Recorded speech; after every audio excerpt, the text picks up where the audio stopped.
नमस्कार, यूपीसीएम न्यूज़ में आपका स्वागत है। मैं ऋषि कुमार। आप देख रहे हैं यूपीसीएम न्यूज़। पेश है आज की खास रिपोर्ट। इस समय हमारे साथ मौजूद है अयोध्या के जिला अध्यक्ष जेपी सेन जी। भारतीय सोहेल देव समाज पार्टी के जिला अध्यक्ष हैं अयोध्या के। इनसे हम कुछ बातचीत करेंगे। जी, स्वागत है आपका डॉक्टर साहब। बहुत बहुत धन्यवाद आपका और आपके चैनल को बहुत बहुत धन्यवाद, साधुवाद।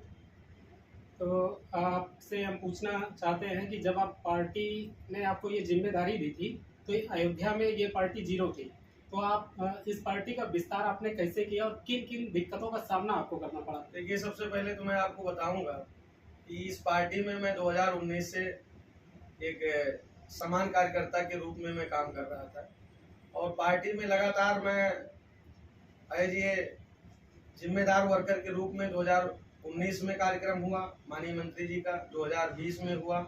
लगातार पार्टी में कार्यकर्ता के रूप में हम लोग कार्य करते रहे और माननीय मंत्री जी का कार्यक्रम कराते रहे। लेकिन जब पिछली बार तो माननीय कैबिनेट मंत्री ओम प्रकाश राजभर जी 17 में रहे, उसके बाद दोबारा जब यूपी सरकार में विस्तार हुआ और दोबारा सरकार रिपीट हुई तो उसमें जो है पार्टी में आने के बाद जो है बीजेपी से गठबंधन हुआ और उसके बाद जब पार्टी का विस्तार होने लगा अयोध्या में, तब उन्होंने जो है अपने होनहार कार्यकर्ता को बुलाया और उन्होंने 3 सितंबर 2024 को एज ए जिला अध्यक्ष की हैसियत को उन्होंने हम लोगों को देने का काम किया। आपकी पार्टी लगातार रोहिणी कमेटी की बात करती है। रोहिणी कमेटी की सिफारिशें क्या है वो हम जानना चाहते हैं आपसे। देखिए, मैं आपको बताऊं, जैसे अभी आपने हमसे पूछा कि आप जब जिला अध्यक्ष बने तो पार्टी का यहाँ ग्राफ शून्य था, तो मैं आपको सही बताऊंगा कि पार्टी का ग्राफ यहाँ अयोध्या में सोहेल देव भारतीय समाज पार्टी का वाकई में जीरो था।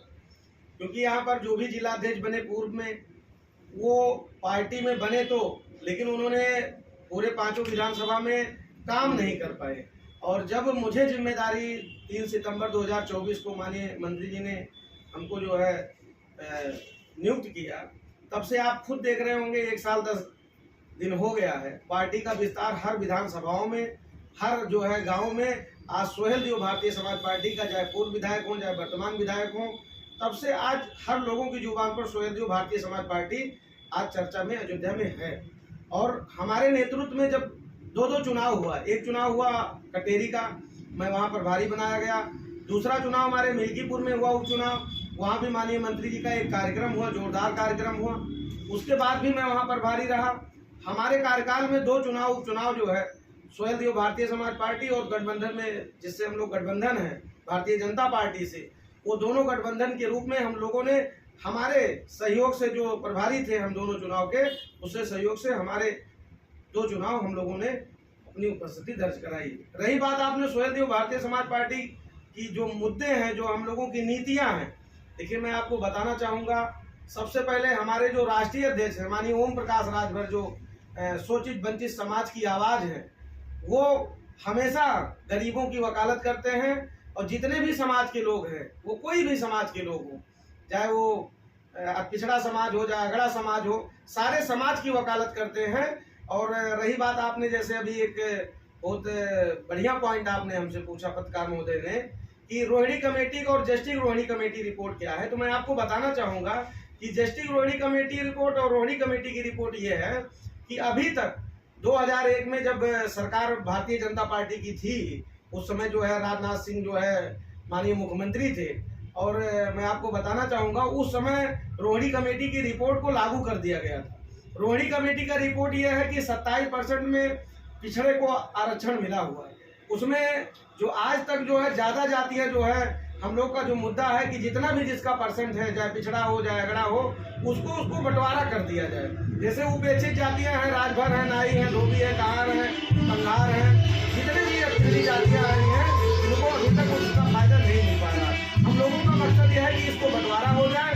जैसे मान लीजिए नाई हो गए, इनका 3% है, प्रजापति हो गए, इनका 2% है, आपका कहार ले लीजिए 1% है, राजभर आप मान के चलिए आपको कम से कम 3, 3.5%, 4% आते हैं, इनका हो गया। जब ये बंटवारा हो जाएगा तो पृथक आरक्षण और रोहिणी कमेटी रिपोर्ट, ये जितनी जातियां आज जो है इनको भी जो है बंटवारा हो जाएगा और इनको भी शासन सत्ता में और प्लस शासन सत्ता के साथ साथ जितनी भी पार्टियां हैं इनको हर समाज के लोगों को टिकट देना मजबूरी बन जाएगी। वो चाहे समाजवादी पार्टी हो, चाहे वो भाजपा हो, चाहे वो स्वयं भारतीय समाज पार्टी हो, चाहे वो कांग्रेस हो। उसके अलावा पार्टी का टिकट तो अलग हो गया, दूसरी चीज आपको इसमें पढ़ाई में भी जो है इन जातियों के बच्चों को जो है तमाम आप अभी हेर लीजिए तो प्रजापति का कलेक्टर पूरे प्रदेश में 1-2 मिलेंगे, लेकिन जिस दिन ये रिपोर्ट लागू होगी वो प्रजापति का भी कलेक्टर आपको और कोई ऐसा थाना नहीं होगा जो प्रजापति नाई धोबी कहार का बच्चा वो हर थाना चौकी पर आप पुलिस अफसरों का देखने को मिलेगा। इसका मतलब ये हुआ रिपोर्ट का।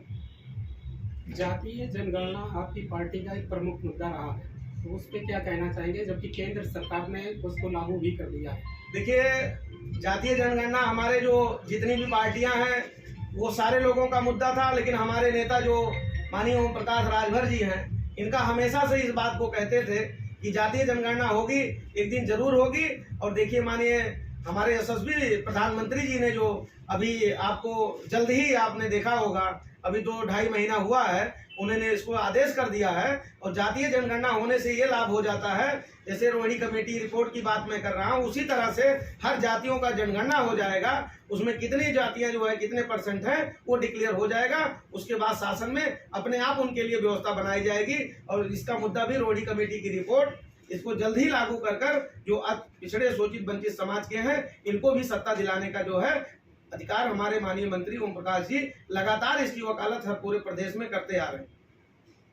पंचायत चुनाव आ रहा है, क्या आपकी पार्टी अपने कैंडिडेट इसमें उतारेगी? देखिए, पंचायत चुनाव में हम लोग लगातार तैयारी कर रहे हैं, गांव-गांव चौपाल लगा रहे हैं। सरकार की और केंद्र की सरकार की योजनाओं को हम लोग गांव में बताने का काम कर रहे हैं और उनको दिलाने का काम कर रहे हैं। इतनी योजनाएं चल रही हैं उसको हम लोग दिलाने का काम कर रहे हैं। जब गांव में जब हम चौपाल लगाते हैं तो वहां पर जब हम जाते हैं तो जो भी समस्याएं उनकी रहती हैं, नाली का है, चक्रोट का है, जो भी है, क्योंकि वो पंचायती राज विभाग जो है हमारे कैबिनेट मंत्री माननीय ओम प्रकाश राजभर के साथ है, तो इसलिए उनकी पार्टी के जिला अध्यक्ष के हैसियत के नाते जब भी जिस गांव में जाते हैं जो भी समस्याएं रहती है उसको हम लोग सुनते हैं और केंद्र और राज्य की जितनी भी योजनाएं चल रही हैं पूरे प्रदेश में उसको हम बताने का काम करते हैं। हम लोगों की अपील भी यही रहती है और उसको दिलाने का काम करते हैं। एक सवाल आपसे पूछेंगे, ये पीडीए के बारे में क्या कहना चाहिए? देखिए, पीडीए, देखिए आपको बता दें, पीडीए तो एक जो है उनका ढकोसला, पीडीए असली पीडीए हमारे पास है। देखिए, माननीय मंत्री ओम प्रकाश राजभर जी अति पिछड़े के नेता हैं, दूसरे जो आपको संजय निषाद अति पिछड़े के नेता हैं, आपको देखिए क्या कहते हैं अनुप्रिया पटेल अति पिछड़े की नेता है। तो असली पीडीए यहाँ है, उनके पास क्या पीडीए? उनका परिवार का मतलब है परिवार। आज आप देख लीजिए, सफाई परिवार में सबसे ज्यादा विधायक, सबसे ज्यादा सांसद उनके परिवार में है।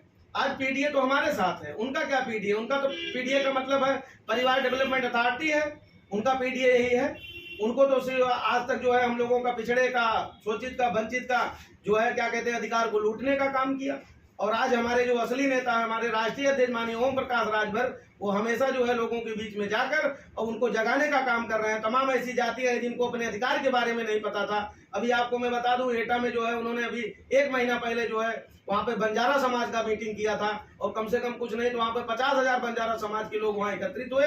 और जब वहाँ के माननीय राष्ट्रीय अध्यक्ष जी का जो कि बगल का जो है क्या कहते हैं जिला है, और जब उनसे उनको मीडिया वाले ने पूछा कि ये बंजारा समाज क्या होते हैं तो उन्होंने कहा हमको जानकारी ही नहीं। तो हमारे जो नेता हैं, जो राष्ट्रीय अध्यक्ष हैं, हमारे शोषित वंचित समाज के जो क्या कहते हैं जननायक मान लीजिए उनको, वो ऐसी जातियों को जो है लाकर इस जगह पर खड़ा कर रहे हैं जो जातियां कभी जो है माइक और जो है मंच नहीं पाती थी। आज उन जातियों के नेता को लाकर, जैसे हमारे जैसे कार्यकर्ता को अयोध्या ऐसी नगरी से जिला अध्यक्ष बनाने का काम किया। आज सेन सप्ताह नाई समाज जो है पूरा प्रबुद्धित होकर और जो है पूरे प्रदेश में जो है मैं पहला जिला अध्यक्ष हूँ नाई समाज का जो शासन सत्ता का हूँ, जो आपके बीच में बैठकर अपनी बात जो है आपके मीडिया के सामने रखने का काम कर रहा हूँ। हमारे साथ थे जेपी सेन, अयोध्या के जिला अध्यक्ष हैं सुहेलदेव भारतीय समाज पार्टी के। इन्होंने रोहिणी कमेटी के बारे में बताया, जातीय जनगणना के बारे में बताया, अति पिछड़ों के उत्थान के लिए इनकी पार्टी लगातार कार्य कर रही है और उस पर आगे बढ़ रही है। Awadhesh Sharma, UPCM news, Ayodhya. UPCM news में आज के लिए बस इतना ही। देखते रहें UPCM न्यूज। हमारे चैनल को सब्सक्राइब करें और लाइक करें। धन्यवाद।